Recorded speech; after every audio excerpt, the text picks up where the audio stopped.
the villagers and the some vigilante, they sit together. They say, no, we know those people, we know those bad people. This is what we are going to do.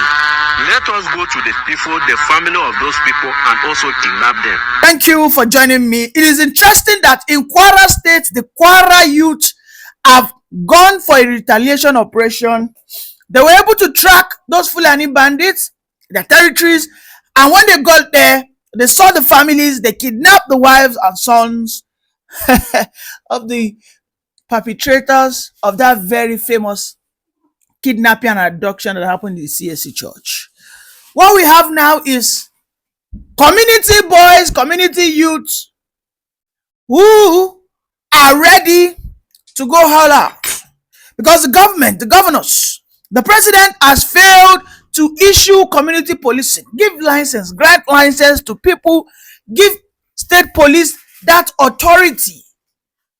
The youths have said in return, they will begin to kidnap the children, the families of these Fulani bandits. Yes, we know that most of these Fulani herders are the reasons why we will have successful kidnapping operations happening. The very famous guy, Arisid in Delta State, gave a narration. I'm going to play the video for you, but before I do, let's continue. He said that when he got to that Kwara, he take a look at what happened, and then he said he found out that there were Fulani herders around that area. All right, and the only people that seems to know the bushes, I mean, these are hideouts. All right, because nobody really pays attention to the roots within the bushes. In actual sense, there are roots in bushes, naturally created. Grass will not grow along those paths. It will just be there. You know, these are what the Fulani Janjaweeds, those kidnappers that came in, these were the people that gave them the escape route, and they followed it. He said that the same thing happened in Delta.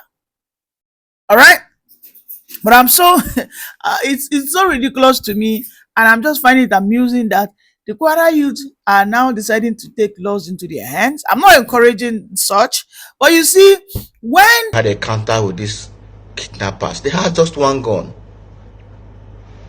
Fear pushes you to the wall. Gets to a point, you just have to confront your fears. Because for how long are you going to keep running away from what scares you? All right? For how long? I mean, when you chase a goat to the wall, the goat will get to a point, there's no escaping route. The goat will say, well, I will either what? Fight you or you buy me. And this is what the Kwara youth are trying to say. Similarly, the same thing happened in Benue. We recall that as at 4, 5, 6 months ago, when these attacks were becoming rampant, it was unstoppable. Shortly before that time, we had Yeletawa. You know, this attack was so much, and it got to that point, the Benue you said, oh, you know what? We will set up our community vigilante groups, and these people went all out illegally to purchase all means of firearms to confront the bandits.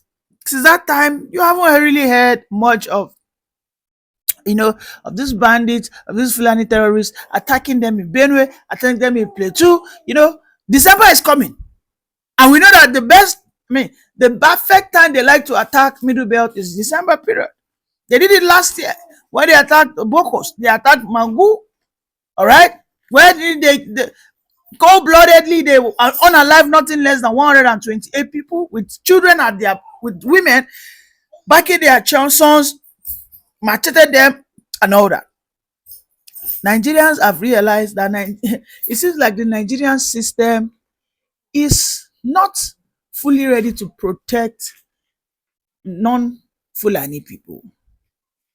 As long as you are not a violent person, as long as you are one man who doesn't have that, maybe you are not from that ethnicity, you are not protected. This is what the Nigerian people are beginning to see. And this is happening all under Bola Ahmed Tinubu. And Tinubu is quiet. Tinubu is actually quiet. The Nigerian IGP, Egbetoku, said, the bandits that came for peace deal, the reason why we did not arrest them is because they came by themselves. They kidnapped my wife, God forbid. They kidnapped people in my community, God forbid. Then they now say, okay, for peace deal, they will now come back. A lot of things might have happened to those people that they kidnapped. They now say they come back for peace negotiations. They come in uniforms.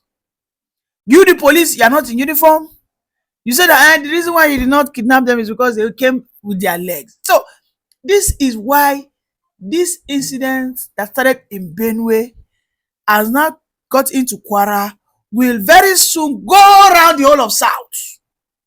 At this stage, the whole of southern communities are rising up for self-defense against the Fulani incursions.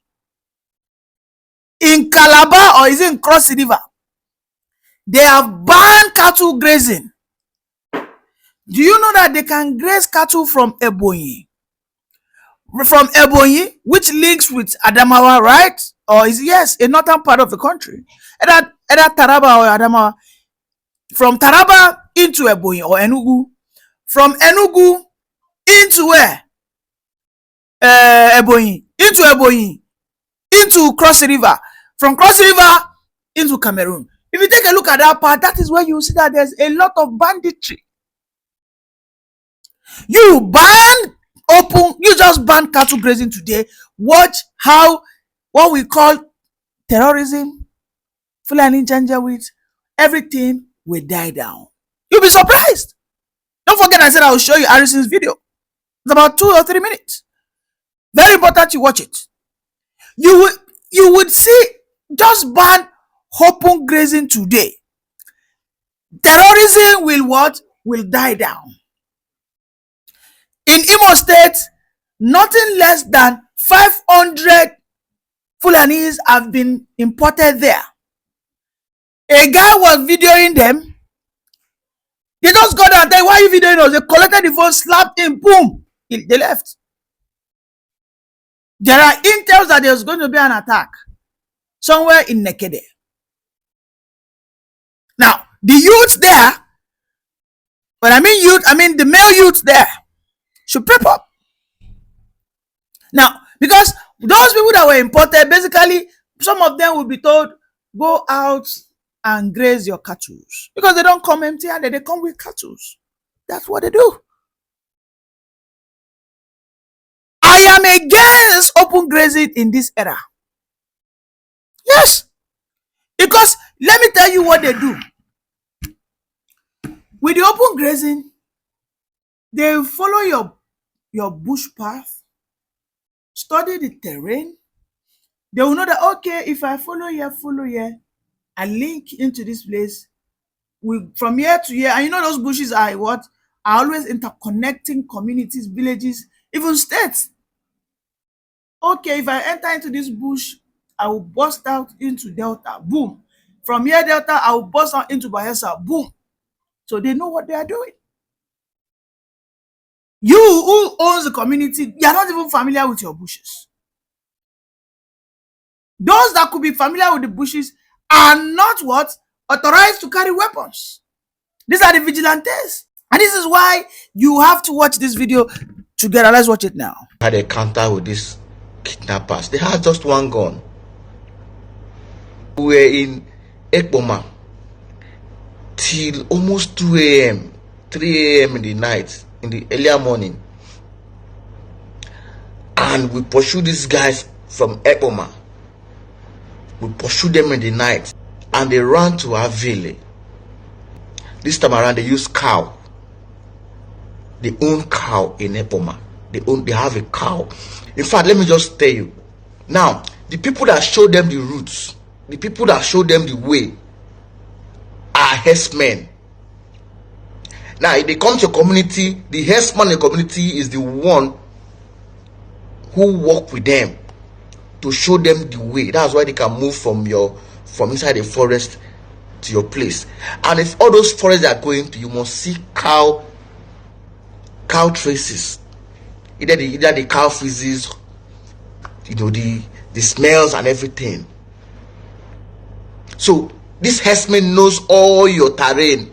They know all your thick forests. They know everywhere. The areas they don't have network, they know it. Because those forests they don't have network, they move out to where they have network and make calls, and then they move in again to where they don't have network. They move back to where they don't have network, and they hide there. So that night at Avele, that morning at Avele, those guys camped there. Because now they don't attack where they are picking ransom from, except they have a bigger fish in the bush. Now they have kidnapped in Avele. They will move again to another community where they will now camp their victim. They collect ransom and move from there again to another community. This is how it goes on like this every day. Now, welcome back. You heard what Addison said, right? You can see it corresponds. When I saw the news that Cross River has said they have finally banned open grazing, I mean temporarily no more open grazing, because we in the South will not have a share in this banditry, in this terrorism. But I'm afraid for Cross River people, Nigeria belongs to the North. You can ban it, but you don't have the police to enforce it. That's the truth. You can see the Miyetti Allah that are crying out now, saying that our sons are innocent. These people are just ordinary cattle herders. You cannot find them with guns. The only thing you see with them with is probably a cutlass. And the cutlass is to prevent the animals from being attacked by wild animals in the bush, or to clear the bush path. They give all these excuses. Now, how is the Cross River government going to enforce this? When we say that our southern governors must unite, have that consensus, let us begin to have what we call community policing or state policing. In Cross River now, they don't have money like Lagos, like Oyo, like Ogun. Also, they don't have population. Maybe in Cross River, in total, they are just 2 million or 3 million currently living there. Therefore, they don't need more than maybe 10,000 police or 5,000 police for the whole of that state. These are community policing. Imagine 5,000 of them. How many local government they Cross River? I don't think the local government in Cross River is up to 20 local governments. Now you have 10,000 or 5,000 police. If you have 20 local governments and you recruit 5,000 local police officers, how do you want to do the sharing? That means for each community you can have, let me say, about 20, maybe by 250 police, local police for each local government. For each local government, you can have what? 250 local police. In addition, the federal police will still be there. But the local police will be in the bushes. They will be the one enforcing no open grazing. They will be the one going to, oh yeah, no, come on, go back. Go back. If there's an issue there, they can, of course, redeploy some people from another community. Oh yeah, go and support. This is the way out. Miyetti Allah are against it. Miyetti Allah are the reason why we've not been able to have what we call state policing. The Arewa forums are against state policing because most of the Arewa forum elders have a share in Miyetti Allah, and Miyetti Allah, which is known as the Mark Ban, own about 80% to 85% of the cows in this country. The 15% are probably owned by Southerners. However, they are still being grazed largely by the Fulanese. This is a business.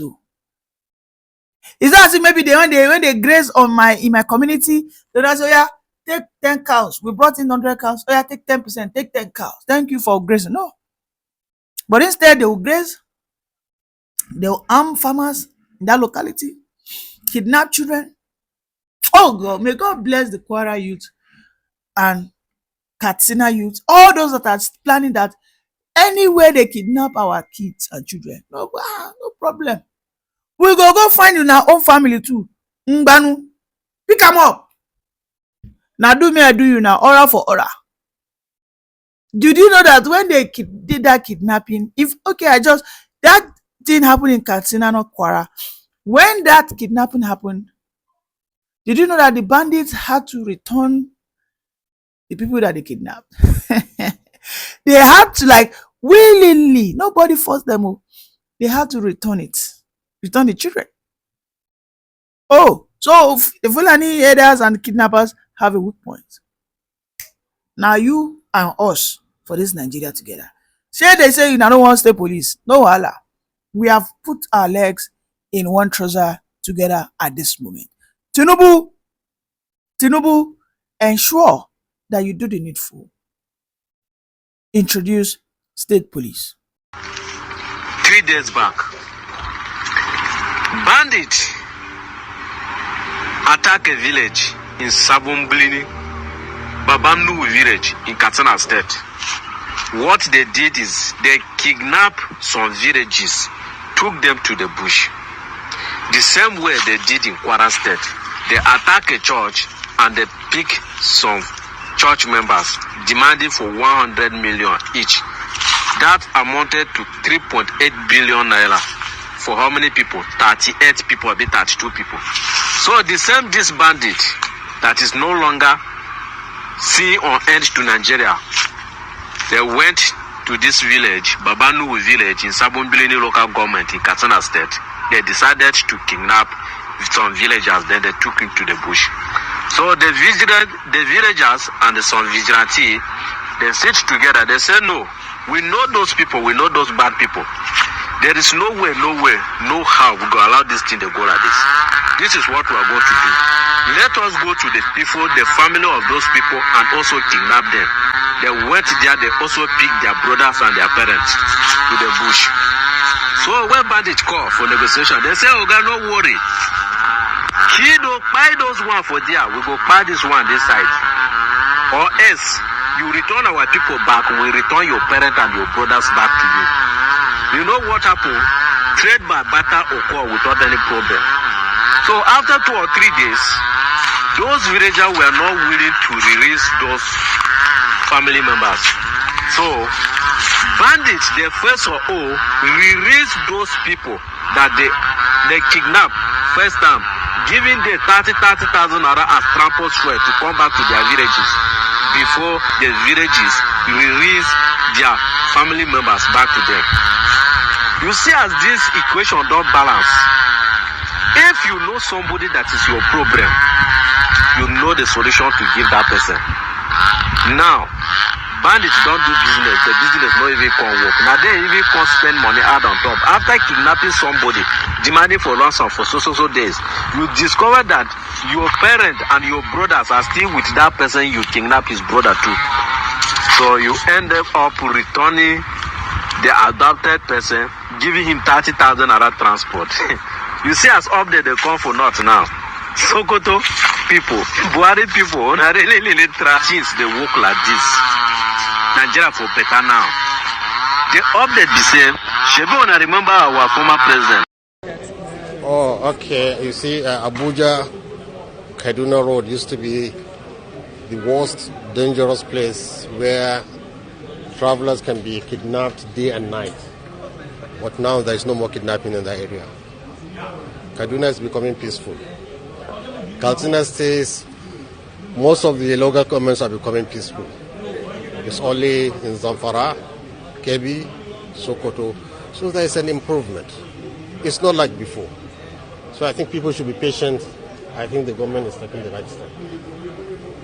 So we have some cases of insecurity in Kwara State now, and it wasn't so there. How these are sporadic cases.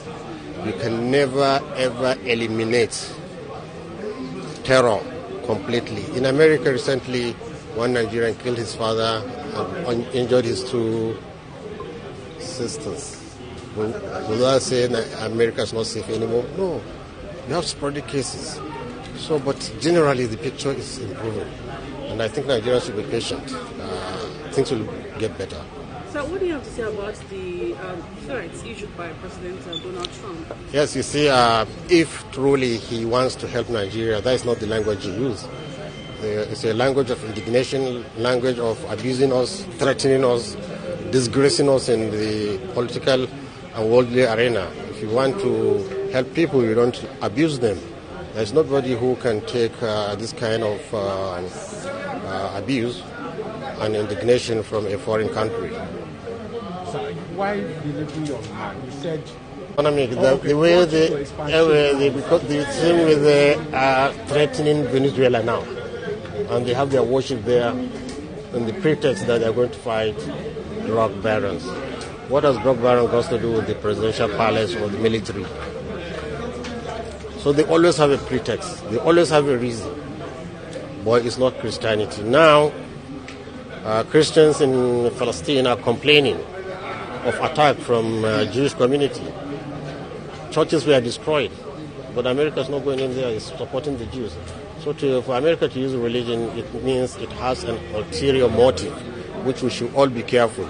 We Muslims and Christians, we are living very fine in this country. Just tell me in Ibadan, is there any animosity between Muslims and Christians? There is not.